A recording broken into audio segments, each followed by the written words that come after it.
তুমি আমার হাত থেকে লোক সরিয়ে দিয়ে রঘুনাথপুরে কালকে দাঙ্গা করেছো, বিজেপি করেছো তুমি। তোমার লজ্জা থাকা উচিত। সেই জন্যই সবাইকে সরিয়েছো, যাতে দাঙ্গা করা যায়। রঘুনাথগঞ্জের দোকান ভেঙেছো, লুটপাট করেছো। বন্ধু, একটা শিব মন্দির ভাঙলে সেটা নিয়ে বিজেপি কত নাটক করে, ভাঙা উচিত না। আমি ভাঙাকে সমর্থন করি না। কাশী বিশ্বনাথ মন্দির করতে গিয়ে কত মন্দির ভেঙেছিল বিজেপি।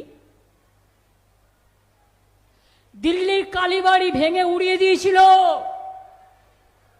আমি কেন জগন্নাথ ধাম করেছি? আমি খুব পাপ করেছি, রোজ কোশ্চেন করা হয়।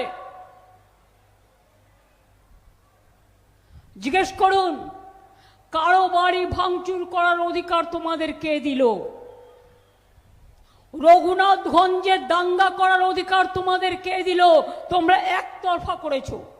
মিছিল থেকে বেরিয়ে দোকান লুটপাট করেছো, দোকান বাড়ি পুড়িয়েছো। আজ না হলেও কাল তোমাদের একটাকেও ছাড়বো না। মনে রাখবে, মানুষ তোমাদের বিচার করবে।